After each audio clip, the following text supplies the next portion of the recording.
Chapter 21. The Parting. I had now lived in this happy place 3 years. But sad changes were about to come over us. We heard from time to time that our mistress was ill. The doctor was often at the house, and the master looked grave and anxious. Then we heard that she must leave her home at once and go to a warm country for 2 or 3 years. The news fell upon the household like the tolling of a death bell. Everybody was sorry, but the master began directly to make arrangements for breaking up his establishment and leaving England. We used to hear it talked about in our stable. Indeed, nothing else was talked about. John went about his work silent and sad, and Joe scarcely whistled. There was a great deal of coming and going. Ginger and I had full work. The first of the party who went were Miss Jessie and Flora with their governess. They came to bid us good-bye. They hugged poor Merrylegs like an old friend, and so indeed he was. Then we heard what had been arranged for us. Master had sold Ginger and me to his old friend, the Earl of W., for he thought we should have a good place there. Merrylegs he had given to the vicar, who was wanting a pony for Mrs. Bloomfield, but it was on the condition that he should never be sold, and when he was past work, that he should be shot and buried. Joe was engaged to take care of him and to help in the house, so I thought that Merrylegs was well off. John had the offer of several good places, but he said he should wait a little and look around. The evening before they left, the master came into the stable to give some directions and to give his horses the last pat. He seemed very low-spirited. I knew that by his voice. I believe we horses can tell more by the voice than many men can. "Have you decided what to do, John?" he said. "I find you have not accepted either of those offers." "No, sir.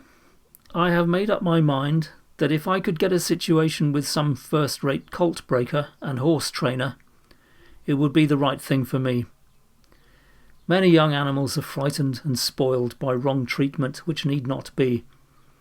If the right man took them in hand, I always get on well with horses, and if I could help some of them to a fair start, I should feel as if I was doing some good. What do you think of it, sir?" "I don't know a man anywhere," said Master, "that I should think so suitable for it as yourself. You understand horses, and somehow they understand you, and in time you might set up for yourself. I think you could not do better. If in any way I can help you, write to me. I shall speak to my agent in London and leave your character with him." Master gave John the name and address, and then he thanked him for his long and faithful service. But that was too much for John. "Pray don't, sir. I can't bear it. You and my dear mistress have done so much for me that I could never repay it. But we shall never forget you, sir, and please God we may some day see mistress back again like herself. We must keep up hope, sir." Master gave John his hand, but he did not speak, and they both left the stable. The last sad day had come. The footman and the heavy luggage had gone off the day before, and there were only master and mistress and her maid. Ginger and I brought the carriage up to the hall door for the last time. The servants brought out cushions and rugs and many other things, and when all were arranged, master came down the steps, carrying the mistress in his arms. I was on the side next to the house, and could see all that went on. He placed her carefully in the carriage, while the house servants stood round crying.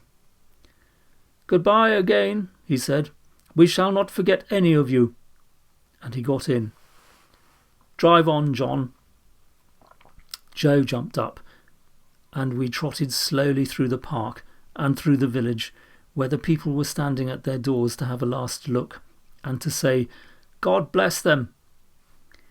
When we reached the railway station, I think mistress walked from the carriage to the waiting room. I heard her say in her own sweet voice, "Goodbye, John. God bless you." I felt the reins twitch, but John made no answer. Perhaps he could not speak. As soon as Joe had taken the things out of the carriage, John called him to stand by the horses while he went onto the platform. Poor Joe! He stood close up to our heads to hide his tears. Very soon the train came puffing up into the station. Then 2 or 3 minutes and the doors were slammed to, the guard whistled, and the train glided away, leaving behind it only clouds of white smoke and some very heavy hearts. When it was quite out of sight, John came back. "We shall never see her again," he said. "Never." He took the reins, mounted the box, and with Joe drove slowly home. But it was not our home now.